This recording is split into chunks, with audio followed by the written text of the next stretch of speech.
포괄해서 가장 공통의 이해관계를 하나의 기준으로 만들어 놓고 그것이 우리의 원칙이다 이렇게 하는 거 아닙니까? 원칙. 그 원칙 중에서 가장 중요한 것이 정의가 이겨야 한다는 것입니다. 정의가 이기자면 그 시대를 살고 있는 사람들의 마음속에 가치를 존중하고 가치를 지향하는 갈망이 있어야 된다. 앞으로 한국이 제대로 되느냐 안 되느냐의 마지막 얘기는 여러분들 가슴 속에 정의감이 있느냐, 정의가 이겨야 된다는, 정의가 이기도록 해야 된다고 하는 결의가 서 있느냐.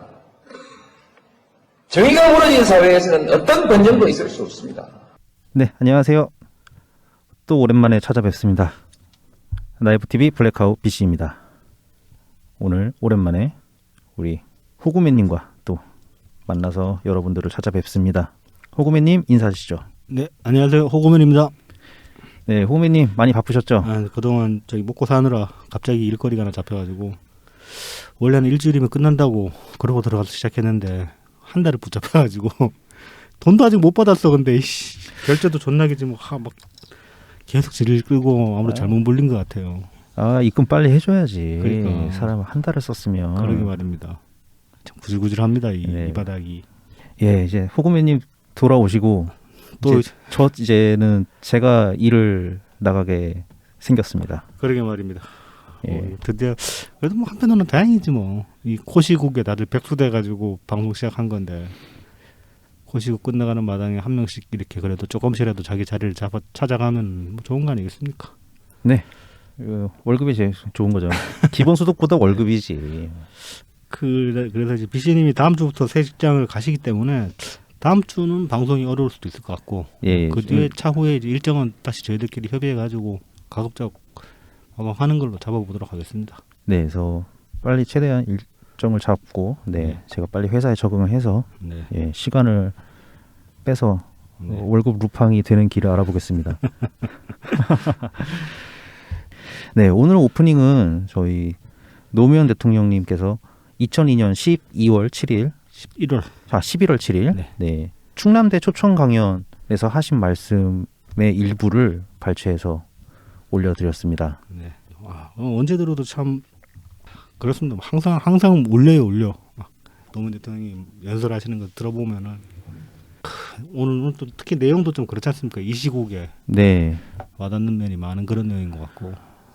일단 분노가 먼저 끌어오르고요. 그러면서 또 노무현 대통령께 한편으로는 좀 죄송한 생각도 드네요. 그렇죠. 정의가 무너진 사회에서는 어떤 번영도 있을 수 없습니다. 이건 거의 망고불면의 진리죠, 사실. 이걸 이렇게 얘기한다는 것 자체가 어떻게 보면 이거 되게 원론적인 얘기거든요. 그렇죠. 사실 원론적인 얘기는 그리고 하나만한 이야기고, 그런데 이걸 노무현 대통령이 말씀하시니까 하나만한 이야기가 아니게 되기도 했고, 그 한국 사회가 그만큼 원론에서 벗어난 사회였기 때문에 이 원론적인 얘기조차 하나만한 얘기가 아니게 되는 거죠. 그런데 문제는 우리가 그러고 이제 이명박근혜 겪고 나서 문재인 대통령 겨우 뽑아놨는데도 아직까지도 이 얘기가 통용이 되는 사회라는 게 그게 참 답답하죠. 또 그게 이번에는 민주당 내부에서 오고 있기 때문에 뭐 좀 더 이제 앞으로 뒤에 가서 또 얘기하겠지만은. 네. 어쨌든 정의라는 게 이게 사실 개개인마다 좀 다를 수 있잖아요, 이게. 하지만 여기 앞에 이제 노무현 대통령이 말씀에서도 보면은 이 공통된 가치를 모아놓은 게 정의다라고 말씀을 하시지 않습니까? 그렇죠. 그러니까 원칙적인 정의. 뭐 이렇게 그 사사로운 정의라는 거는 어떻게 개인마다 차이가 있을 수 있죠. 자기 이익에 따라서 아니면 뭐 자기 성향에 따라서 누구는 정의다라고 말하는 게 누구에게는 그건 정의는 아니지 않나 뭐 그렇게 얘기할 수 있는 부분도 있겠지만은 여기서 말하는 건 저는 원칙적인 정의들, 단순한 정의들이죠. 어떻게 보면은 우리가 다들 나쁜 짓이라고 얘기하는 거 그런 거 하지 말자 뭐 그런 얘기인데 그것조차 안 지켜지고 있으니 참 그렇습니다. 진짜 그거를 그쪽에서는 자신들이 정의라고 하고 있으니 또 시작부터 빡쳐가지고 말을 믿지를 못하고 말이 쉽게 이어지지가 않네요. 네, 그러면 잠시 분위기 전환을 위해서 저희를 도와주시는 고마운 후원자 여러분들 소개해드리겠습니다. 네, 팟빵을 통해서 토토토토08님, 어용방자님, 그린그린님, 10716500님 후원해 주셨습니다. 예, 후원 계좌를 통해서 귀여운 지니님 후원해 주셨습니다. 감사합니다. 감사합니다. 이렇게 저희가 또 한 달이나 이렇게 쉬었는데도 이렇게 네. 후원을 해주신 정말 그래서라도 저희도 어떻게든 짬을 내서 방송을 할 때까지는 해야죠. 네네. 뭐 어찌됐든 간에 지금 최소한 경선 끝날 때까지는 해야 되는 거고, 뭐 경선엔 결과가 좋으면은 그 뒤에도 계속 해야 되는 거고. 네. 그렇죠. 네, 그래서 이제 경선으로 들어가서 지금 이제 더불어민주당 3차 선거인단 모집이 시작됐습니다. 9월 1일부터 시작됐고요. 네, 14일까지죠. 네, 14일까지 2주간 모집이 됩니다. 선거인단 모집에 대해서 지금 이렇게들 해석이 있더라고요. 1차 선거인단은 뭐 이제 여론조사상으로 이제 비춰서 얘기를 하는데 네. 1차 선거인단은 뭐 좀 이재명 지사 그 지지율이 좀 높게 나오고 올라가던 때였기 때문에 그쪽이 좀 많지 않았겠느냐 이렇게 바라보고 있고요. 네. 그다음에 2차 선거인단은 거의 이제 권리당원이 그대로 선거인단 당연직으로 넘어오기 때문에 네. 이제 권리당원과 대의원 숫자가 더해진 거. 그래서 거기서는 뭐 쉽게 얘기할 수는 없지만 그래도 이제 이낙연 후보한테 불리하지 않다. 아니 단계 가보라니까 지금 10,000개가 넘어서 이낙연 대표 지직을, 이재명 지직을 뭐 100개도 안 될걸 지금? 근데 이제 가장 최근에 이제 전당대회를 이제 비춰서 생각해 보면은 네. 예를 들어서 이제 홍영표 의원의 표는 이제 좀 이낙연 후보 성향일 거라고 생각할 수 있고 우원식 후보 표는 이제 이재명 지사에 가까운 표라고 생각할 수 있는데 성영길 대표 표가 정확하게 해석이 잘 안 돼요. 애매해 섞여 있을 거란 말이죠 거기가. 그래서 어느 쪽이 반드시 유리하다. 성형길 표가 무슨 표냐? 예. 표지. 지금 씨발 성형길 찍은 다 책임져 빨리. 야, 해석하고 자식할 게 없어. 아우 빡쳐 아우. 아, 네. 한 달간 묵어있던 네. 제가 지금 욕설을 해주시고요. 어제 얄산 먹고 지금 정신이 모롱. 네. 정신이 지금 매너한 관계로 오늘 도핑 테스트 해야 되는데. 갑자기 막 언제 튀어나올지 모릅니다. 네, 백신 맞으셨고 지금 좀 약간의 후유증이 네, 약간 부작용 증상이 있으시죠. 네. 예. 부작용은 아니고 이건 이제 부작용이 아니고 자연스러운 증상이죠. 아, 예. 면역 형성 과정이니까. 그렇죠. 아무튼 혹시나 얀센 맞으실 분들이 또 있을지 모르겠는데 얀센 맞으신 분들은 살짝 각오를 하시는 게 좋을 것 같습니다. 이게 좀 독한 것 같더라고요. 이 면역 형성 반응이 독하게 그냥 한 방에 끝내는 네. 그런 스타일의 백신인가 봅니다. 네. 어젯밤에 정말 달달달 떨고 난리도 아니었습니다. 네네. 그렇게 힘든 상황에서 방송에 복귀해 주신. 아니 오늘 안 하면은 진짜 다음 주 또 못 하고 하니까 안 될 것 같아가지고. 네네. 겨우 일 끝나고 시간 났는데 빨리 이거 해야죠 어떻게든. 네. 뭐 작은 힘이나마 보태고 싶습니다. 아무튼 뭐 송영길 표는 저는 그래요. 그 좀 뭐라고 해야 되나. 별로 정치 의식은 없는데 표는 꼬박꼬박 찍는 사람들이 송영길 찍는 그럴 수도 아닌가. 있고 이제 무난한 그냥 전통적인 호남 그러니까요. 쪽 표. 네. 그래서 그러니까요. 뭐 이낙연 후보 성향이 있을 수도 있고. 네. 그다음에 이제 무난하기 때문에 또 이재명 지사한테 호감이 있는 그런 표도 섞여 있을 것 같고. 당시에 보면은 문파들 촉이 정말 좋았던 게 네. 뭐 일각에서 이제 송영길에 관한 예상을 아무도 이렇게는 안 했잖아요. 그랬죠. 예. 권 기자님 같은 경우도 그때 권순욱 기자님 같은 경우도 송영길 괜찮다. 송영길 짬이 얼마인데 이재명한테 기겠냐 뭐 그렇게 얘기를 했었잖아요.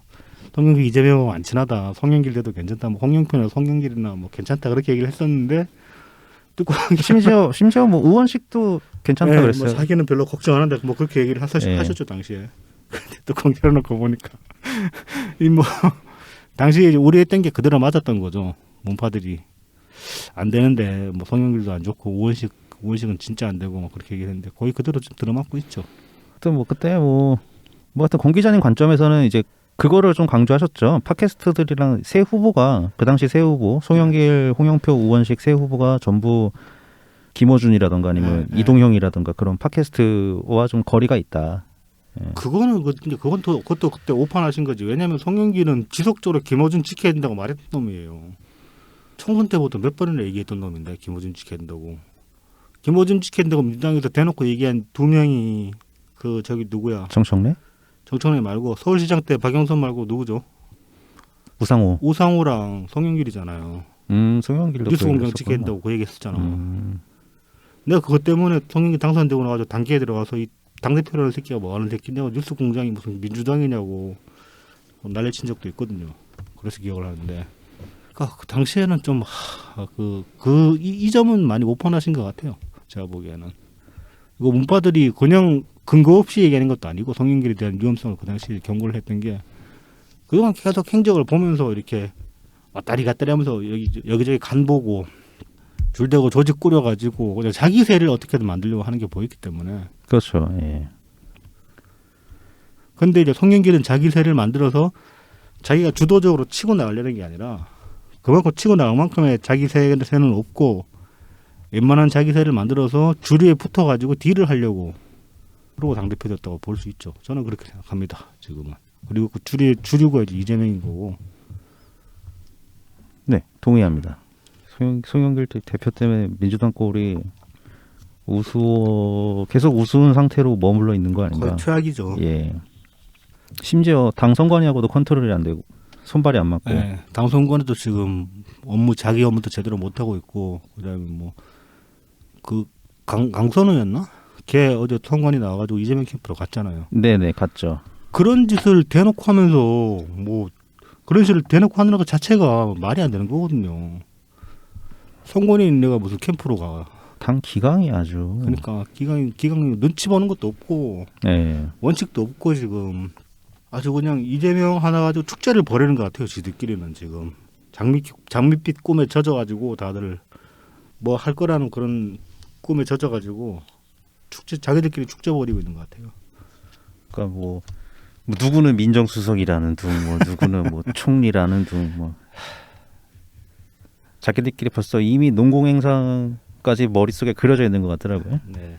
아무튼 돌아와서 당대표 선거 때 이제 그래서 뭐 송영길 표가 어딘지 분석할 수가 없기 때문에 이제 이낙연 대표의 실제 경쟁력이 어느 정도인지 뭐 가늠하기 어렵다 그 말씀하시려는 거 아닙니까? 네, 그렇죠.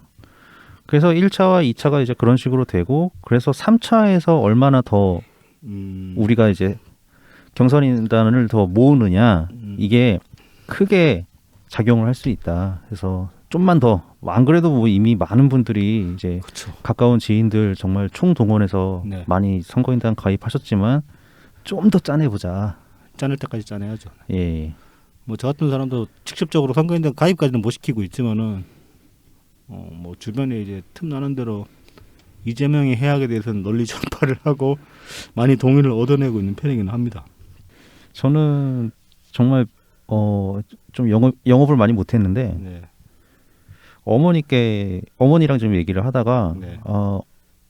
이거 되겠다는 느낌이 와가지고 어머니께 설명을 드려서 어머니를 일단 가입을 시켰습니다. 선거인단으로. 예. 그 이제 첫 월급이 관건입니다. 아 그렇죠, 중요하죠. 네. 네. 첫 월급 날 좀. 근데 어머니가 핵심 세력이었어요. 이 어머니 네트워크. 그쪽으로 많이 적파가 되고 있어요 지금. 예. 오, 진짜 그 첫 월급 날에 좀 쓰셔야겠는데. 근데 이거 뭐 너무 개인적인 얘기긴 한데 네. 반응은 반반이라고 합니다. 그러니까 일단 이재명 지사에 대한 비호감도가 굉장히 높기 때문에 하고는 싶은데 네. 민주당 자체가 싫어서 네. 그렇죠. 하기가 꺼려진다는 분들이 또 계시더라고요. 그런 그래서, 사람들 많죠. 예. 그래서 이제 마치 역투표? 역투표 느낌. 하여튼 뭐 제가 어머니께서 열심히 주변에 영업을 해주시고 있어서 좀 마음이 놓입니다. 그저께 그 정치 신세계 도비님 나오셔가지고 네네. 보셨습니까 그 영업방? 못 봤습니다. 그때 이제 거기서 하신 말씀 중에 하나가 그렇게 이제 그 민주당 싫어하는 사람들한테 영업하는 방법이 너 누구 미냐? 그래서 누구 당에서 누구 미냐? 네가 여기서 이낙연 찍어주면은 내가 너희 당 경선 때 찍어줄게. 응, 그렇지. 딜을 하는 거지. 맞교환을 하는 거지. 딜. 그런 것도 이제 한번 해볼만 하죠. 해볼만 하죠. 예. 네. 윤석열보다 홍준표가 낫다 그러면 그럼 홍준표 정도면 나도 뭐 무난하지. 그러고 얘기해가지고 이제 딜을 하는 거지. 역시 훌륭하십니다. 도빈님 대단하시네. 그날 이제 들었던 것 중에 이제 그 팁 두 가지 중 또 하나는 이제 너는 이낙연이랑 무슨 관계냐 뭐 그렇게 물어보는 사람이 있을 수 있단 말이지. 그리고 이제 여러 가지 대답이 나오는데 이제 마지막에 하나로 귀결이 됐어요. 덮고 있습니다. 뭔가 있어 보이는데 알맹이는 존나 없고 사실은 덮고 있는 건 맞지. 우리도 덮고 있잖아. 그렇죠. 예. 하지만 덮고 있습니다. 그러면 뭔가 이렇게 쉽게 말하기 힘든 뭔가 있는 거 아닌가 그렇게 그런 이제 뉘앙스를 풍기면서 뭐 옛날로 치면 뭐 의병이지 의병. 자원봉사. 뭐 그냥 해보자 그런 거지. 뭐 받을 것도 없고 우린 줄 것만 있지 받을 게 없어요. 아무튼 그래서 지금 이낙연 대표의 실제 경쟁력이 어느 정도냐, 민주당 내에서 경쟁력이 어느 정도냐, 뭐 그거는 이제 저는 지금은 믿음의 영역에 들어왔다고 생각합니다. 그렇죠. 네. 그게 사실 그 동안에 여론조사라는 게 뭐 정신에서도 몇 번 얘기를 했는데 추세를 보는 데는 의미가 있는데. 실질적인 숫자는 참고 이상의 수준은 되지 못한다. 뭐 그렇게 얘기를 했는데 저도 일정 부분 동의하고 저는 그것보다 좀 더 과격하게 생각을 합니다. 왜냐하면은 미국부터 해가지고 최근에 얼마간의 이 정치 관련 여론조사 다 맞았어요.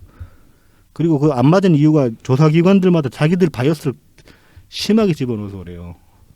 조사기관들이 여론조사 기관으로서 활동하는 게 아니라 정치 컨설턴트 업체로 거의 변모하다시피 해가지고 다들 그렇게 활동을 하기 때문에 이 조사 결과를 바탕으로 해서 자기들 영업 자료예요. 말하자면 여론조사가 영업 자리. 예. 영업 자료니까 자기들 영업에 유리한 쪽으로 충분히 바이어스 끼워가지고 결과는 어느 정도는 이제 뭐 조작할 수 있다는 거지. 그리고 실제로 어느 정도 그게 보였으니까 계속 안 맞았던 거고 정말 압도적인 수준으로 뭔가가 그 결정날 수준의 그런 후보가 아닌다면은 여론조사가 잘 안 맞았던 것 같거든요.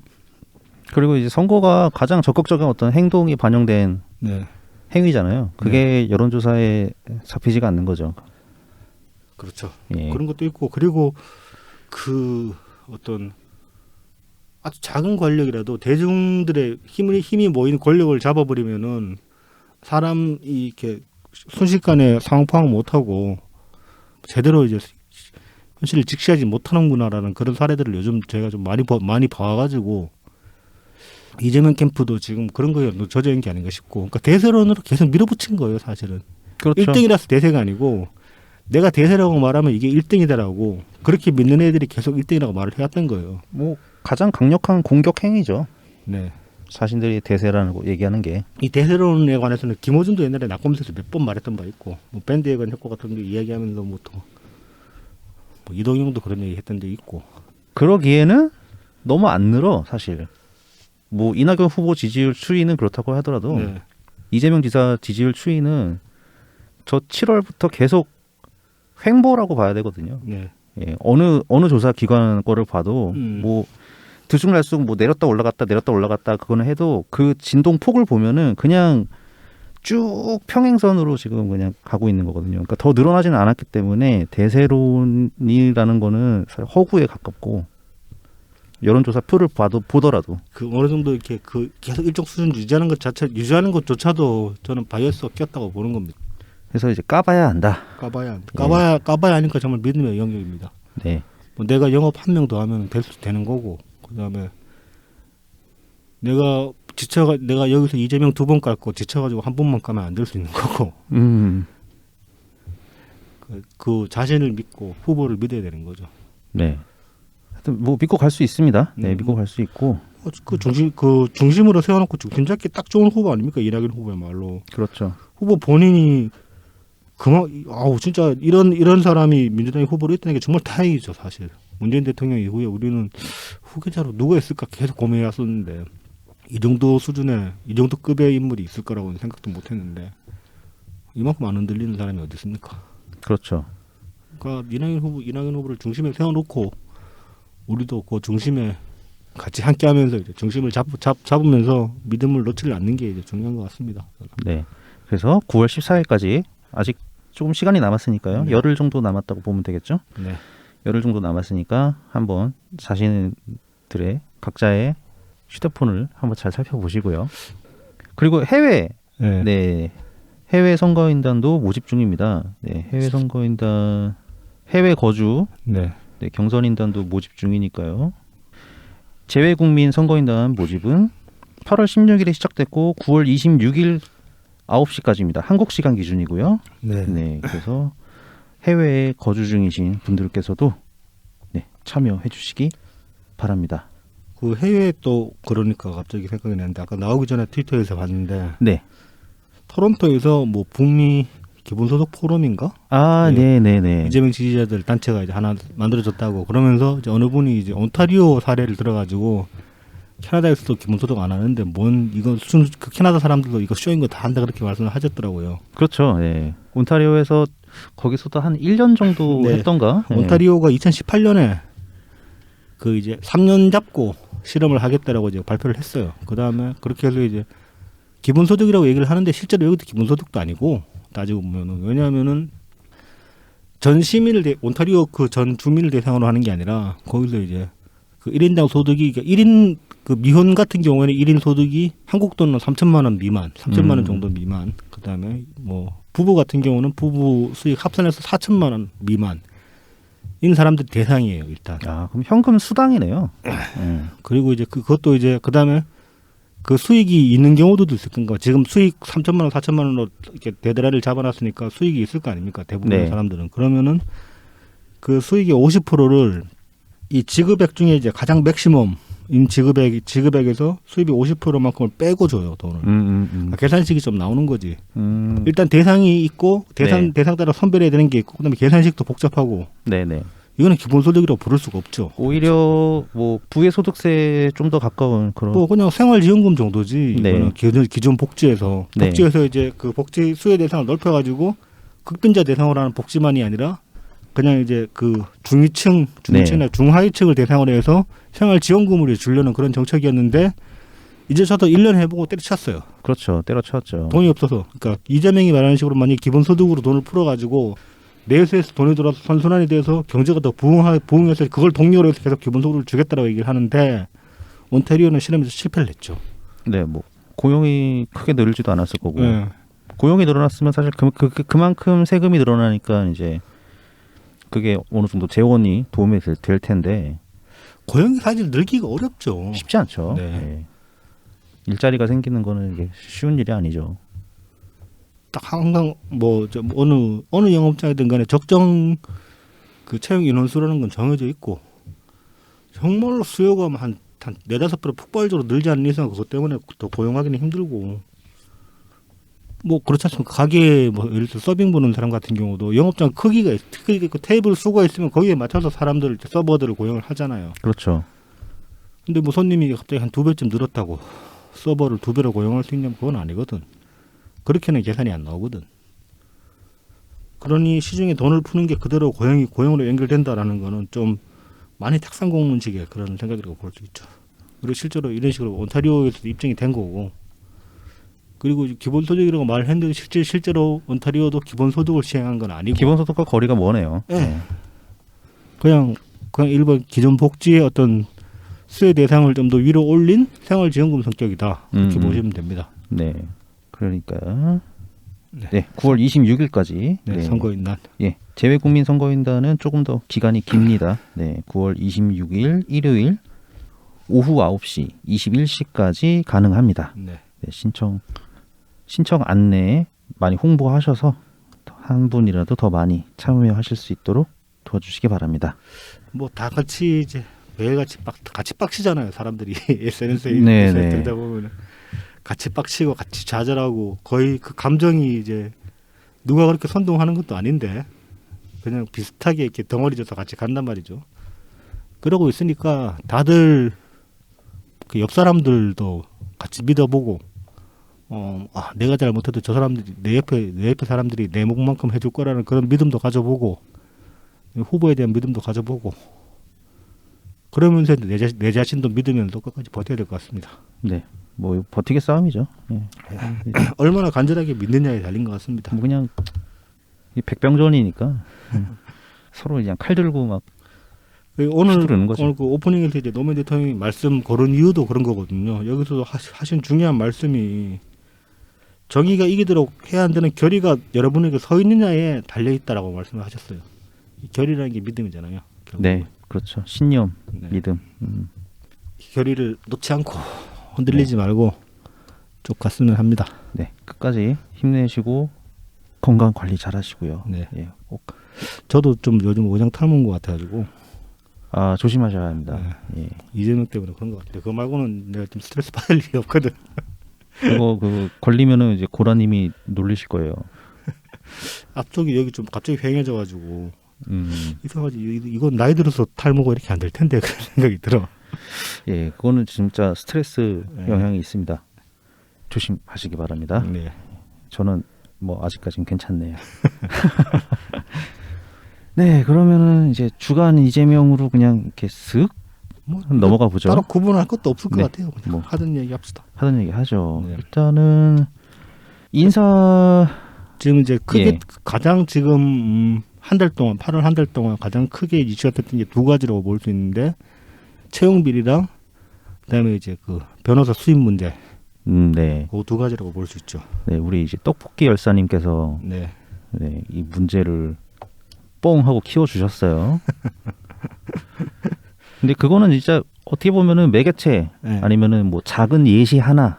아니 그러니까 사실은 이 채용 비리도 그렇고 네. 변호사 수입 문제도 그렇고 이것도 사실 문파들이 한 2년 3년 전부터 계속 얘기해왔던 거 아닙니까? 그렇죠. 저거 정관 저렇게 쓰는데 돈 어디서 나오냐? 뭐 그 얘기도 했었고 그다음에 재산 그렇죠. 가지고도 얘기했었고 실제로. 그렇죠. 그때도.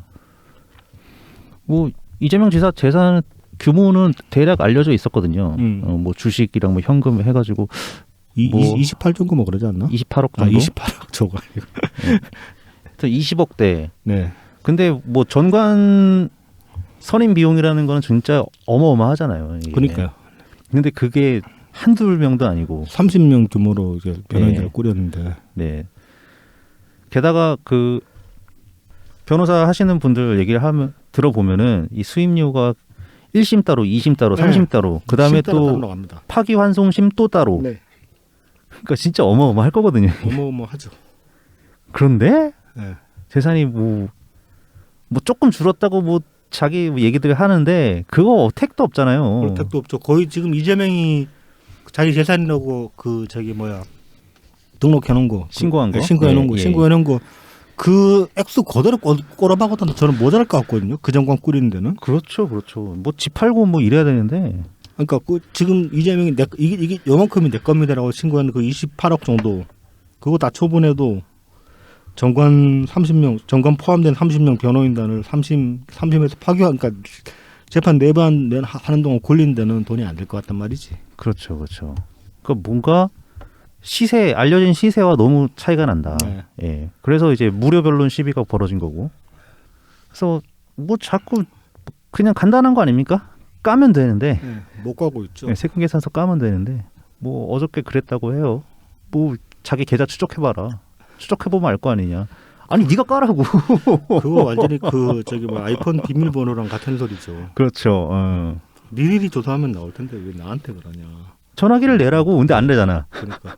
전화기를 내면은 열어줄 텐데 전화기도 내지 않고 뭐 계좌 추적 뭐 필요하면 할 수도 있겠죠. 일단 고발은 되는 사안이니까 네. 뭐 필요하면 뭐 경찰에서 할 수도 있을 것 같긴 한데 아니 자기가 그렇게 당당하면은 공개하면 되잖아요.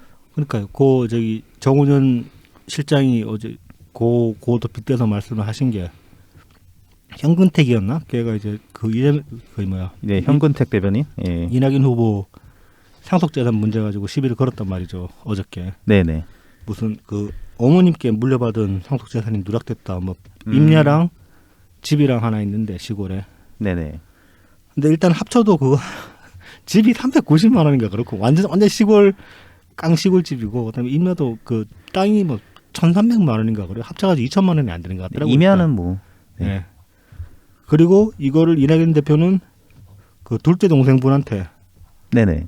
상속 포기하고 둘째 어머님이 이제 돌아가시기 전에 이제 둘째한테 주자 그렇게 말씀을 하셨고 이낙연 대표는 뭐 수긍을 하셨단 말이죠. 그래서 둘째 동생분한테 다 넘어갔고 그 상태에서 이제 이낙연 대표가 재산 신고할 때 상속 포기한 거는 기재 안 해도 된다 그래가지고 노력 그냥 별 생각 없이 그냥 지나간 거다 그렇게 이제 해명을 하셨단 말이죠. 해명이 되잖아요. 네, 상속을 포기한 거니까. 깔끔하게 해명이 되고 그다음에 그나마도 흠잡으려고 그래도 액수도 얼마 안 되고 사실 네네. 이렇게 하면 되는데 자기들이 이렇게 못하면서 계속 네거티브네 뭐네 뭐 뭐 고발하겠네. 고발을 하네 뭐 가짜 뉴스네 어쩌네.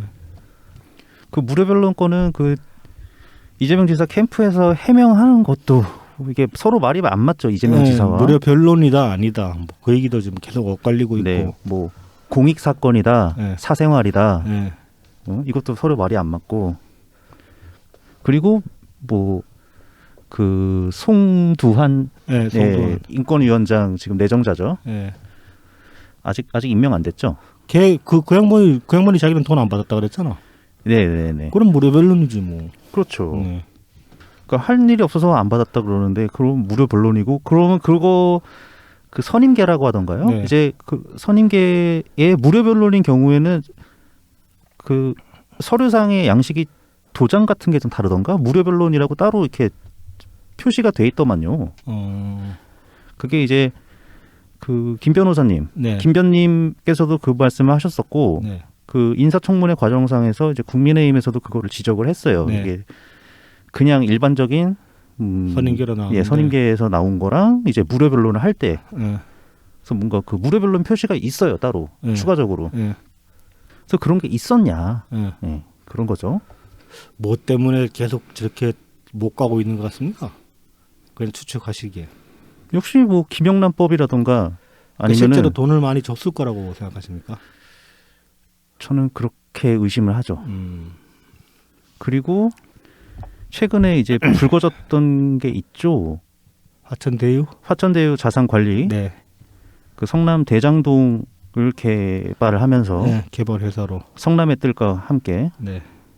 뭐 그거 이제 좀 복잡하더라고요. 네. 네. 뭐 개발 과정이 뭐 그거를 성남 동시공사가 있는데 그거를 왜 그렇게 복잡한 형태로 개발을 했는지 일단 그것도 이상하고 그게 액수가 상당하잖아요. 상당하죠. 예, 개발 이익금을 400 뭐 몇십 조를 지금 그 한 명이 먹었는데 김모 씨, 그 기자 전직 기자인지 현직 기자인지 그 양반이 먹었는데. 김모 씨죠. 예, 머니투데이 예. 뭐 출신이라고 하는 것 같은데 네.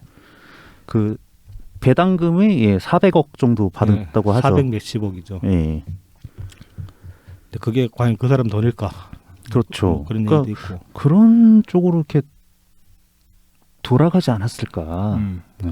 그런 그게 연결이 그냥 생각의 흐름이 그렇게 이어지긴 하더라고요. 네. 정말 그럴지는 뭐 알 수 없죠. 네, 네. 어떻게 알겠습니까? 뭐 어쨌든 간에 이런 식의 의혹을 갖는 걸 가지고 지금 뭐라 할 게 아니라 그냥 까면 됩니다. 네, 까면 되죠. 네. 까면 되고 까면은 이런 모든 의혹은 다 사라질 것이고 뭐 까는 내용 뭐 이렇게 됐나 보다고 뭐 넘어갈 수도 있고 아니면 거기서 이제 또 다른 문제를 제기할 수도 있겠죠. 예, 그래서 무료 변론이라는 얘기가 나왔을 때도 사실 그 많은 분들이 의심을 하셨어요. 왜냐하면은 김영란법 위반인데 무료 변론이면 그렇죠. 김영란법 위반인데 이거 일부러 싼 걸로 네. 벌을 받으려고 하는 거 아니냐. 네.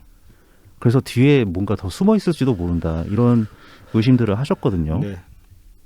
근데 그런 상황에서 화천대유 자산관리 거기가 나와서 네. 좀 신기합니다. 정치 신세계에서 이제 알려주신 내용을 보면 그런 자산 관리를 하는 기업들이 얘기가 나오는데 갑자기 튀어나온 그 화천대유가 네. 출자금 3억짜리인데 짱 먹었죠. 걔가 1위 먹었죠. 2위가 포스코고. 단기 순이익 짱 네. 먹었죠. 말이 안 되죠. 그리고 그 뭐 이제 그 트위터에서 어느 분이더라 아무튼 그 말씀하신 것도 보면은 갑자기 그렇게 수익이 확 튀면은 증권거래소 같은데 증권거래소나 세무서에서 PD 조사가 나오게 돼 있는데 얘들은 그런 것 같지도 않다고. 아, 이거 뭐 있는 거 아니냐 그러고 이제 다 털어간다 이거죠. 갑자기 확 수익이 튀면은. 신기하다. 네. 그때는 뭐 민주당의 힘이 그렇게 셀 때도 아니고 이재명 지사도 사실 그냥 성남시장 정도에 불과했는데. 그러니까 성남이 정말 좌빨들 무슨 판이었는지 이 화천대유라는 이름만 봐도 냄새가 나잖아요. 그게 뭐 주역에 나오는 네. 괴 하나라고도 하고 14번째 괴고 이제 그래서 중산도랑 많이 연결짓고 있죠 지금. 예, 뭐 중산도 대순진리회 네. 뭐 그쪽 거기 사실 뭐 형제나 마찬가지니까 네. 중산도랑 이것도 마침 대순진리회는 황교익이 또 연관이 돼 있고. 예, 또 마침 네. 그리고 저기 뭐야 문화 컨텐츠 위원장인가 경기도 강헌 예. 이 양반은 또 주역 가지고 한동안 호구 장사를 했던 사람이고. 그러니까 뭐 다들 이렇게 엮여 있는 거 아닌가 그런 의심이 들 수도 있죠. 아니 음모론 쓰기 딱 좋은 네. 떡밥들이 너무 많이 튀어나와요. 그렇죠. 한순간에. 네. 이거 아직 이제 뭔가 조립하기에는 많이 그 중간에 빈 공간들이 있어가지고 그렇죠. 조립은 함부로 못 하겠고. 뭐 충분히 그 사이를 이제 뭐 다른 그 상상 속에 서로 채워 넣을 수는 있는데 그거는 좀 우리가 지향하는 바는 아닌 것 같고. 지향하는 바도 아니고 무섭죠. 철컹철컹입니다. 아니 뭐 적응하겠습니까? 적응하면은 뭐 적응하지 뭐. 우리 안 유명한 걸 너무 이렇게 방패 삼아서 아무 말만 하면 안 돼요. 아니야 그런 걸로 적응하면은 나도 정관 무료 변론 받을 수 있을 거야. 누가 해주겠어. 지금 같은 판에서는. 공익인데 공익 재판인데. 몰라. 그럼 괜히 또 우리 혹시 김변님 같은 분이 힘들어 주실지도 몰라요. 나도 주변에 아는 변호사 몇 명 있습니다. 아 맞다. 그렇지. 저는 없습니다. 예, 그럼. 내가 말이야 맘먹고 누구 하나 엮으려 그러면은 의사 변호사 검사 다 나와. 호구맨님만 믿고 가는 걸로. 네. 이왕이면은 저 빼고 혼자 가시는 걸로. 제가 총대 매죠. 뭐. 그 정도 못하겠습니다. 네, 그래서 채용 인사 비리, 거의 경기도에서는 열린 채용이라는 이름으로 굉장히 기준을 막 팍팍팍팍 낮춰가지고, 네. 예, 막 성남시에서 데려간 사람들 있고, 뭐 지방선거 캠프하면서 데려간 사람들 있고, 뭐 그래서 뭐 대략 이 경기도 노조 공무원 노조에서 작성한 리스트에 의하면 한 90여 명 된다고 하죠. 네네. 어마어마한 숫자. 그러니까 이게 채용 비리라는 게 문제가 되는 게 저는 그렇게 봅니다. 사실 뭐 측근 인사 할 수 있어요. 필요에 따라서 뭐 그 사람이 정말 일 잘하는 사람이고 그 자리에 딱 맞는 사람인데 마침 내가 잘하는 사람이다. 그럼 거기다 내려 보낼 수도 있지. 근데 이 항상 낙하산 인사가 문제가 되는 거는 그렇게 낙하산으로 보내놓으면은 그 최고 권력자를 배후에 업고 그 자리에 떨어졌으니까 대부분은 아나무인이 된단 말이죠. 내 꼴린 대로 해버린단 말이죠. 눈치 볼 사람이 아무도 없으니까. 그리고 직무랑 별로 상관없는 경우가 너무 대부분이고 그래서 낙하산 인사가 문제되는 거거든요. 한마디로 무능하고 싸가지 없기 때문에 낙하산 인사가 문제가 되는 거고 이번에 경기도 노조에서도 결국 들고 있는 게 그런 이유라고 보거든요. 저는. 그러니까 이게 뭐 이재명 측은 뭐 친한 사람 꽂으면 안 되냐라고 그렇게 반박을 하던데 꽂아도 됩니다. 제 생각은 그렇습니다. 그렇죠. 뭐 코드 인사라는 게 그런 거고. 네. 뭐 그리고 실제로도 보면 저기 청와대 관련 인사 중에도 보면 예를 들어서 저기 우리 그 포항에 누굽니까? 오중기. 네. 오중기 이사장 같은 경우도 지금 저 도로교통공사에 거의 네. 무슨 이사라고 가 있잖아요. 사장인가? 도로공사 사장? 사장은 아니고 무슨 이사예요. 네네. 뭐 그런 분들도 그냥 그렇게 내려가가지고 뭐 무난하게 일 잘하면은 별말 안 나오잖아요. 그렇죠. 이거는 말이 나오고 있어요. 네, 말이 계속 나온다는 거는 그게 이제 교통연수원, 경기도 교통연수원의 뭐 진유천 씨, 진천도 네. 그렇고 사무처장. 네, 그다음에 걔 누구야? 경기개발공사에 들어간 놈 걔 누구죠? 변호사. 그 GH 네. 이현욱 같은 경우 그 숙소 때문에 또 문제 있었잖아요. 불거진 것 중에 하나. 네네, 그거 웃기죠. 그거 사실 직원들 쓰라고 네. 만들어 놓은 거를 자기가 들어가서 쓰고. 그 규정도 뜯어 고쳐가면서. 예. 그래놓고 결국은 그 직원한테 다 덤태기 씌우고. 그런 식으로 일 처리를 하니까 말이 나올 수밖에 없는 거 아닙니까? 그렇죠. 낙하산 인사로 꽂았을 때 그리고 그 낙하산 인사 개개인들한테 이재명이 직접적으로 영향력을 끼칠 수 있다면은 그만큼 몸조심하고 일 똑바로 하라라고 얘기를 했어야죠, 이재명이. 그리고 자기가 직접 컨트롤할 수 있는 사람이면 체크해보고 너 일 잘하는지 못하는지 일 못하면 불러가 조인트 까고 너 이 새끼 내가 그렇게 꽂아줬는데 일도 제대로 안 하냐고 꽂아주고 그러고 조인트 까고 그랬어야지. 그랬으면은 낙하산이라는 말 안 나왔을 거예요. 그러면서 뭐 도의회 감사에 성실히 임하고 네. 그러면 되는 건데 그런 그렇죠. 기본적인 것들이 하나도 안 지켜지고 그렇죠. 있는 거. 지금 이제 좀 있으면은 국정감사도 시작되고 네. 당연히 이제 도의회에서 도정감사도 시작을 곧 하게 된단 말이죠. 네. 이게 이 경기도에서 이 상위 12% 네.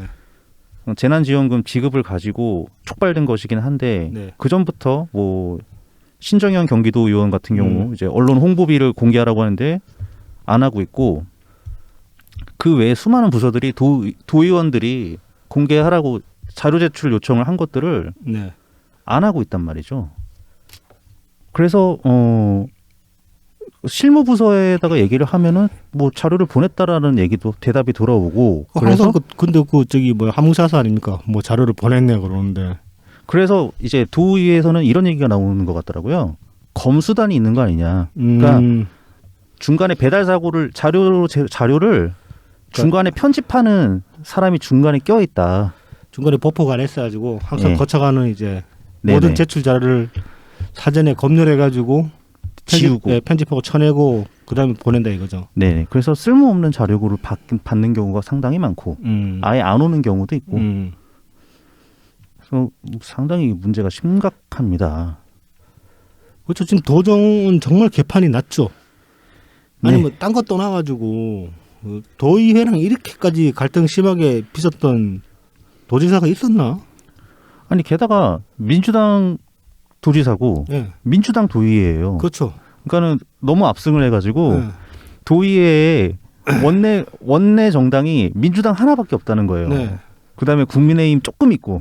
한 찌끄레기 몇 석 있으니까 예. 원내로 못 들어오고 그런 거 아닙니까? 예. 그런 상황인데 지금 이렇게 된. 그러니까 오죽하면은. 네, 오죽하면 사실 도의회 저희가 욕 많이 하지 않았습니까 뒤에서? 그러니까 이게 도의회에서 상당히 많이 협조를 해줬단 말이죠. 그렇죠? 1차, 2차 뭐 재난지원금. 그렇죠. 그다음에 올해 4월 올 초에도 경기도만 따로 재난지원금을 뿌렸잖아요. 네. 10만 원씩. 네. 그것도 다 우리가 막 호구라고 욕할 정도로 거수기다 그냥. 네. 예? 그렇게 했음에도 불구하고 네. 이제 더 이상 이제 못 참는 상황까지 온 거죠 이게. 임계점까지 차오르고. 네네네. 무시해도 정도가 있지. 네.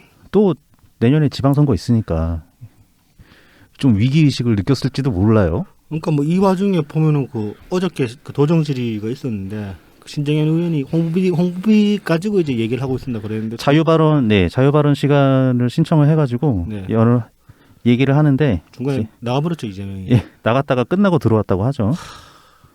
그 예의도 없는 데다가 그 멘탈로 무슨 대통령을 합니까? 그러니까 말입니다. 네. 참 건방지고 오만 방자하고 오만 방자인데 허약해. 유리 멘탈에. 유리 멘탈이고. 예. 아니 뭐 오만 방자까지도 어떤 캐릭터의 한 부분이라고 쳐도 저는 그렇게 허약한 놈은 못 쓴다고 보거든요. 대통령이 아니라 일반적으로도 못 써요. 그 수준이면은 진짜로. 예, 그러니까 도지사는 어떻게 하고 있는지 모르겠습니다. 도지사 안 하고 있지. 지금 안 하고 있죠. 예. 도지사 취임한 이후로 한 번도 도지사 제대로 한 적 없어요. 제가 보기에는 그 도지사라는 직함만 가지고 있지. 돈만 잘 쓰고 있죠. 예.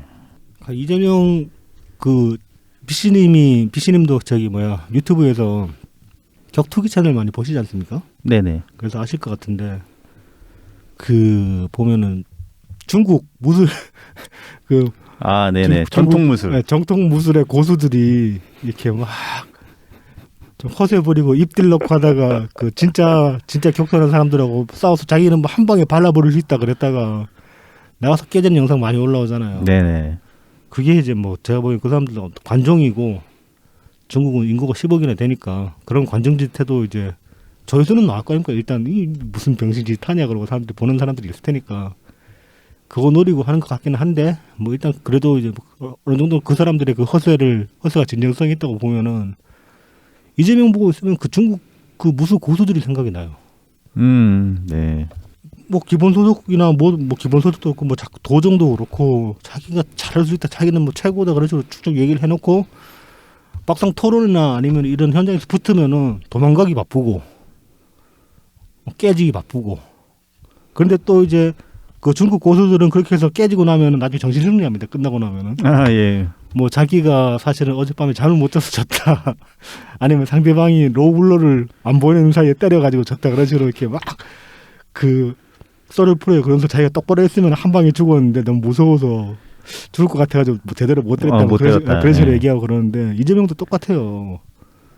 그 실컷 쳐발리고 나가지고는 또 뭐 딴소리 한단 말이지. 팟캐스트 출연해서 예. 위로받고. 위로받고. 그 물 안에서만 놀아가지고 그러면은 아무런 발전이 없어요. 아무런 발전 없고 놀림감만 되지 사실은. 그러니까 참 보고 있으면은 한편은 뭐 저게 뭐하는 바보짓인가 싶기도 합니다. 그게 뭐든 간에 계속 외부와 충돌하면서 교류하면서 보완해 나가야 되는데 이재명은 그런 과정을 한 번도 겪어본 적이 없어요. 없어요. 이낙연 대표님 같은 경우는 그 올해 초에 이제 그 사면론 가지고 한번 크게 부딪혔을 때 거기서 이제 깨지고 성찰하신 바가 있단 말이죠. 근데 이재명은 그런 기회를 살면서 한 번도 가져본 적이 없는 것 같아. 자기 자신한테 이제 직접적으로 뭔가가 가혹한 시련이 떨어졌을 때 그거를 정면으로 받아들이면서 거기서 뭔가 교훈을 얻고 자기 자신을 보완해 나가는 그런 과정을 한 번도 거쳐본 적이 없는 놈인 것 같다. 뭐 그런 생각이 듭니다. 뭐 그리고 이제 그 어저께 윤석열이 그 저기 윤석열 측 그 누구죠? 한동훈 네, 검사한 놈이 그 청부 고발한 게 나와가지고 고발을 사주했다. 네. 국민의힘 쪽에다가 말이 터지니까 좀 이재명도 이제 숟가락 얹었단 말입니다. 예. 그래가지고 그랬더니만 윤석열이 반박을 했어요. 채용 비리 가지고 반박을 했다고. 근데 이게 시사하는 바가 저는 크다고 봅니다. 우리가 일반적으로 국힘 단계, 그러니까 옛날에 한나라 단계, 뭐 새누리계 쭉 이어져 오는 그 국힘 단계 사람들을 볼 때, 국힘 단계 특히 정치인들을 볼 때, 흔히들 생각하는 게 저것들은 맞는 말 하는 꼴을 본 적이 없고, 맨날 말도 안 되는 소리를 억지만 부린다라고 그렇게 생각을 하잖아요. 그러니까 그런 사람이라고 생각을 하잖아. 근데 저는 사실은 그렇지는 않다고 봅니다. 그 사람들이 맞는 말하고 그 논리정연한 말을 할 기회가 없기 때문에 그동안 계속 그랬던 거예요. 이게 무슨 말이냐면은 민주당 후보의 가장 큰 강점이 저는 그거라고 보거든요. 상대방이 억지 부리고 비논리적인 이야기를 공격을 하지 않으면은 공격할 거리가 없는 사람들이 나온 거예요, 지금까지. 김대중 노무현 문재인 다 그런 사람이라고. 그러니까 얘들은 공격을 하려면은 병신이 될 수밖에 없는 거야. 그러네요. 없는 말을 지어내야 되고 논리를 비약시켜야 되고 사실관계를 비틀어야 되니까. 그런데 봅시다. 그러면은 뭐 저희들이 바른 말 한 적이 뭐가 있냐라고 얘기를 하는데 2007년 한나라당 경선 봅시다. 이명박이랑 박근혜 붙었죠. 둘이 서로 만말했어요. 맞아. 둘이 서로 맞는 말로 상대방을 공격했다고. 그런 말을 할 줄 모르는 게 아니에요. 그 사람들도 팩트 체크 할 줄 알고 논리 정연하게 딱 짜가지고 상대방 공격할 줄 알아요. 상대방이 그렇게 공격할 만한 대상이면은 충분히 그렇게 해요. 그리고 좀 윤석열이 이재명을 공격하는 게 딱 그 꼴인 거예요. 이재명은 민주당 후보의 강점을 전혀 가지지 못한 사람이 되는 거지. 국힘당이 만말하게 만드는 사람. 최악의 진짜 시나리오잖아요. 이게 이재명과 윤석열이 그렇죠. 대선에서 맞붙는 본선에서 아마 우리나라 역사에 길이 남을 진흙탕 싸움이 뭐 정동영 이명박 그때 될 게 아니지. 그렇죠. 그러니까 민주당 후보의 아이덴티티는 저는 국힘당이 만말로 공격할 수 없게 만드는 사람이다. 민주당 대선 후보의 아이덴티티는 지금까지 그래왔다. 근데 이재명은 그럴 수 있는 사람이 아니다. 그래서 정통성이 없다. 뭐 그렇게 말씀을 드리고 싶습니다. 그런 면으로 봐도 정통성이 없네요. 네. 아니 정통인데 왜 정통성이 없어? 정통이 없으니까 정통이라고 이름을 짓지. 아 그렇구나. 없어서. 네, 정통성이 있으면 굳이 자기가 정통이라고 강조할 필요가 없잖아. 그렇네요. 예. 마치 이제 원조 맛집 논란처럼. 그렇죠. 뭔가 결핍된 뭔가가 있으니까. 그냥 맛집인데. 네. 그렇죠. 온라인 게시판에서 자기 고추 크다고 하는 놈들 붙잡아다 바지 까보면 다 요만해. 진짜 큰 놈들이 얘기도 안 하고 다닌다고. 그런 거예요. 미치겠다. 그런 애들 본 지 오래됐는데. 요즘 이제 커뮤니티 생활을 접었으니까 다들. 아 참 그렇다. 그래서 안 보이겠다. 되게 좋아하시네. 아니 또 이게 우리 점지사님이랑 너무 잘 연결이 되니까 정책 얘기 뭐 조금 해볼까요? 이게 정책이 이재명 지사 정책이 네. 스케일이 뭔가 좀 커지고 있어요. 사실 스케일 자체가 커지는 건 아니고 뭐가 이렇게 심심했는지 네. 기본소득만 얘기 심심했는지 뭐 돌봄도 하겠다 그러고 뭐 또 하겠다 그러고 뭐 하겠다는 게 많이 생겨요. 뭐 그거는 다들 하는 얘기니까. 아니 예산 다 더 할 수 있겠냐고. 네. 기본소득하면서 돌봄을 어떻게 한다는 얘기입니까? 아, 그저께 저기 뭐 1대1 토론에서 그 얘기 나왔잖아요. 그 토지 보유세 6천억 원 6천조, 6천조. 6천조. 그거는 이제 약간의 실수라고 생각합니다. 6천조에서 이제 아마 6천조가 아마 우리나라 전국 공시지가를 다 더하면 거의 그런 것 같은데. 네네. 그 애초에 그 데이터를 제대로 안 보고 저는 그 실수가 아니라 그냥 대충 훑어보면서 숫자만 쓱 보고 지나간 거야. 뭐 그렇게 봅니다. 그래서 뭐 제가 좀 이제 친절하게 해드리면 6천조니까 그렇게는 얘기할 수 있죠. 예. 국토 보유세를 그래서 공시지가의 10%만 땡기면은 600조가 나오잖아. 600조면 기본소득 100만 원씩 딱 1년 줄 수 있거든. 일단 0.5% 땡긴다고 하죠. 그래요? 첫해 0.5%고 택도 없는데 그러면은? 그 다음에 이제 그 1%까지 올리겠다고 대충 이런 얘기인데 6천조에 0.5%면은 1.2조 아닙니까? 한 15조, 30조 잠깐만 0.5%면 30조 될 겁니다. 근데 이제 그 0.5%라는 세율도 이제 대략 뭐 한 평균 세율 0.5% 이런 걸 테니까 그 누구 교수님 그 경북대 머시기 교수인가? 그 네네네. 그래서 그분은 이제 15조 정도 일단은 무난하게 거둘 수 있다 보유세로. 그래서 15조 정도면은 이제 1인당 그 얼마야? 30만 원, 연 30만 원, 연 30만 원을 재원으로 쓸 수 있다. 그 다음에 뭐 이것저것 또 끌어다 붙이면은 이제 30만 원보다는 더 나눠줄 수 있지 않겠냐. 뭐 이제 그런 시나리오거든요. 그 짓을 왜 하냐고 대체. 그 짓을 왜 안 하는 겁니다. 그래서 뭐 15조를 얘기를 하는데 네. 15조로 연 30만 원 나가지만 우리 지금 기초생활보장제도 네. 예산이 이제 매해 지출되는 게 한 14조 정도 됩니다. 네네. 근데 기초생활보장제도가 훨씬 많이 현금 보조만 해도 한 70 정도 되는 걸로 아는데 제가 네. 알기로는. 거기에 네. 주거급여 보조 따로 나가고. 네. 뭐 그다음에 상황이 발생했을 시 의료비 지원. 그리고 뭐 쌀 같은 것도 주고. 네. 그다음에 겨울에 광열비 같은 것도 나오고. 그렇죠. 난방. 그다음에 이제 뭐 주택 수리비 같은 것도 신청하면 지원받을 수 있고. 꽤 받을 수 있는 게 많죠. 그렇죠. 그게 14조인 거예요. 그거를 연 30만 원으로 퉁치자는 거나 마찬가지죠. 그렇죠. 예. 필요 없는 사람들한테까지 줘가면서. 그러니까 뭐 정말 30조를 더 거둘 수 있으면은 단순하게 수급 대상을 3배로 늘리거나 그렇죠.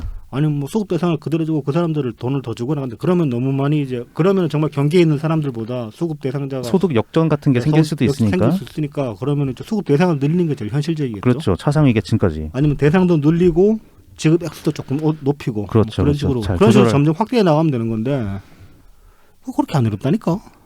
그렇죠. 아니 그러니까 교수직이나 되는 분이 뭐 최백은 교수님도 그렇고 이제 오랜만에 생각나네. 그다음에 이제 그 기본소득의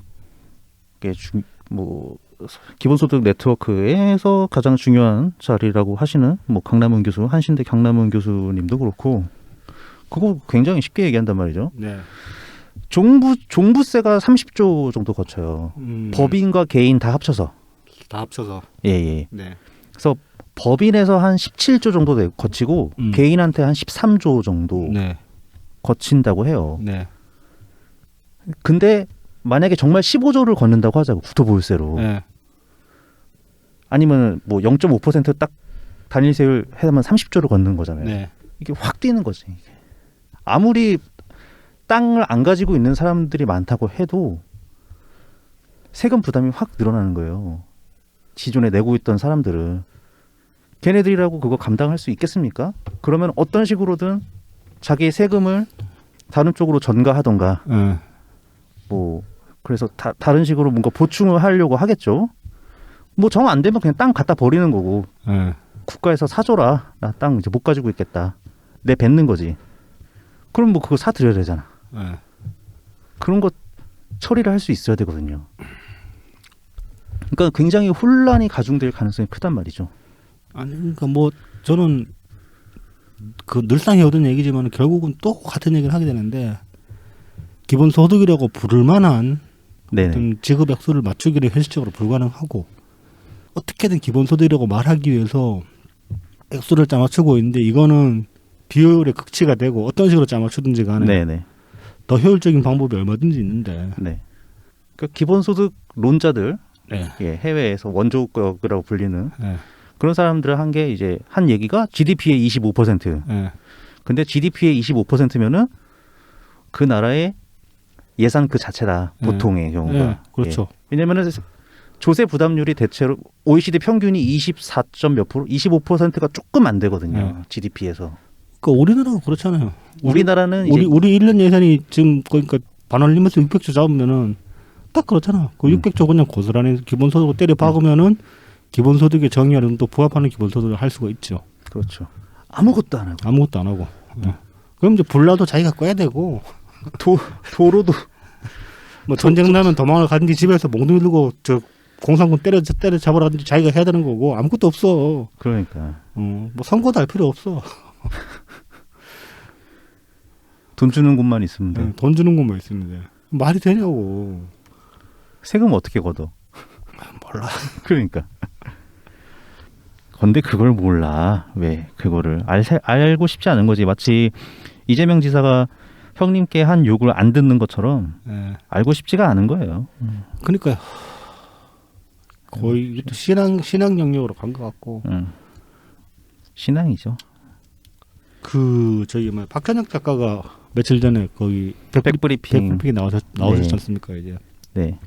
그거 보다가 이제 문득 생각이 나가지고 말씀을 드리려고 하는데 김용민이 그 박찬혁 작가 그때 이제 TBS에서 물러나네 만에 할 때도 그때도 얘기를 했었고 그다음에 얼마 전에 이제 TBS에서 옴부즈맨 프로그램 같은 걸 하나 새로 런칭을 했는데 첫 회에 이제 얘기한 게 이제 그 뉴스공장과 뉴스공장. 다스베이더는 분리할 수 있는 거 이제 김호준 비판을 이야기를 했단 말이죠. 근데 이제 거기 나온 패널이 말하기를 뭐 자기 나름대로 이야기를 쭉 풀어 해놨는데 나중에 방송 들어보니까 이게 무슨 음절 단위로 편집돼가지고 전혀 엉뚱한 소리 하는 것처럼 그렇게 편집돼서 나갔다고 그러죠. 근데 이제 TBS에서 변명하기는 제 방송 분량 때문에 그랬다 그러는데 방송 분량 때문이면 그냥 통으로 한 문장씩 드러내면 드러내지 누가 음절 단위로 편집을 하냐고. 그렇죠. 저 이제 김호준 눈치 본다는 소리밖에 안 되는 거고. 예. 그리고 굉장히 선택적인 편집 아닙니까? 그 박찬혁 작가 때도 그렇고 지금 이번에 이 문제에 있어도 그렇고 이제 적극적으로 실드를 치고 나선 게 김용민이에요. 거기서 얘기하는 바가 김호준 때문에 TBS가 그동안 벌어먹은 게 얼마인데 어떻게 감히 TBS가 김호준을 까냐 그런 식의 얘기를 했단 말입니다. 그 좋습니다. 그러니까 그 논리를 그대로 수용하면은 저는 김용민 씨한테 이렇게 묻고 싶은데 그 2018년에 이동형이 똥파리 소리 처음 했을 때 네. 그때 이제 중국 가서 홀대 받았네 아니네 그거 가지고 논쟁 붙었다가 이제 홀대 아닌다라고 말하는 대통령 지지자들을 향해 가지고 뭐 극성스럽다고 똥파리라는 소리를 이동형이 처음 했죠. 그러면서 다 죽여버려야 된다고. 뭐 그 당시에는 그래 뭐 대통령 덕을 그렇게 크게 볼 일 없어 칩시다. 근데 2019년 2020년 지나면서 대통령 덕 본 게 우리가 한두 개입니까? 특히 코로나 시국 들어와가지고 진짜 문재인 대통령이 안 했으면 우리 어떻게 됐을지도 모른다고. 대통령 덕을 본 게 이만큼인데 왜 대통령 욕하는 사람들한테 뭐라 안 그러고 대통령 옹호하는 사람들 아직도 똥파리라고 그러고 있냐고. 당신 말대로면 당신이 지금 TBS의 똥파리야 김용민 씨. 그렇게 얘기를 들어야 되는 거예요 당신은. 아니 돈 벌어다 주면 다냐고. 그게 당신은 언론인이냐? 그러니까 그 TBS라는 그 방송국 안에서 김용민 덕은 김호준 덕은 그렇게 이렇게 축켜 세우면서 대통령 덕은 안 봤어 당신은? 당신 대통령 덕 봤다고. 그러면 그 대통령 욕하는 사람들한테 뭐라 그러는 게 당연한 거지. 그 사람들을 왜 똥파리라 그래? 어떻게 그래? 내적 논리에서 어긋나는 거지. 개 돼지같이 살라는 거죠. 지가 돼지. 지가 되지는 김호준은 난 예전에 낙검수 때도 김호준 그때 이제 한참 호구 시절에도 김호준 저 새끼 뭐냐 싶었던 게 김용민 보고 맨날 야 이 돼지야 그러는데 네, 그랬죠. 지금 실제로 보면 둘이 비슷하거든. 지도 돼지면서 왜 지도 돼지면서 뭔 김용민한테 돼지라 그래. 김용민이 좀 더 키 큰 돼지잖아. 아니 김호준이 키는 더 커. 김호준이 더 커요? 네, 더 아 커요. 그런가? 네. 지도 돼지면서 뭔 남한테 돼지자고 대략 어떻게 타박을 하냐고. 김어준은 이제 머리 큰 돼지 뭐 이런 거지. 머리 진짜 크더라고요. 그거 깜짝 놀랐어요. 좀 의식의 흐름으로 네. 뭐 생각나는 것들 최근에 이제 약간 이어져오는 이슈 위주로 네. 주간 이재명을 다뤄봤습니다. 좀 더 디테일하게 사실 짚을 것들이 있었는데 제가 어제 이 백신 맞고 완전히 말이 가는 관계로 자료 취합을 방송 전달을 원래 하는데 제대로 못 해가지고. 그러다음에 이제 좀 시기상으로 좀 지난 얘기들도 있고 그런 면도 있죠. 네. 한 달 만에 하다 보니까 네. 그런 것들이 있었습니다. 그래서 이미 이제 많은 얘기들이 뭐 SNS나 뭐 댓글들 뉴스 댓글들을 통해서 이미 많이 움직이고 있어서 뭐 그냥 그것들을 저희가 그냥 유통 다시 한번 그냥 곱씹어 본 정도입니다. 네. 뭐 아무튼 저는 이제 오늘 제가 한 말을 제 스스로 요약을 해보자면은 핵심은 그겁니다. 아까 말씀드렸던 그 민주당 후보의 정책 아이덴티티는 국힘당이 바른말로 공격할 수 없게 만드는 후보다. 민주당 후보의 정체성은. 근데 이재명은 절대 거기에 부합되지 못한다. 그래서 민주당 후보가 되서는 안 된다라고 말씀을 드리겠습니다. 자칭 만독 불침. 그냥 지가 독이라서 그래. 독에 독 타봤자 독발이 안 된다 이거지. 방어력이 막 강해서가 아니라 지가 똥물이니까 똥물 집어 던져도 뭐 티 안 난다 이런 얘기겠지 뭐. 우리 홍카콜라를 정상으로 그러니까요. 만들어주는 실력을. 홍준표도 그러니까 바른말 할 줄 아는 사람이에요. 그런데 홍준표가 노무현 대통령님 상대로 공격을 하려고 보니까 할 게 없는 거야. 그래서 무슨 그 아방궁소리를 한 거예요. 하지만 이재명은 그럴 필요가 없지. 사실만 얘기해도 된. 이재명 맛집이거든 진짜로. 너무 편해. 네, 맞는 말로 공격할 게 거리가 쭉 깔린 맛집이거든. 그런 후보가 돼서는 절대 안 된다. 그건 민주당의 정체성이 맞지 않다. 뭐 그렇게 말씀드리고 싶습니다. 네, 좋은 정리 감사합니다. 그러면 잠시 후에 위클리 인하견으로 돌아오겠습니다.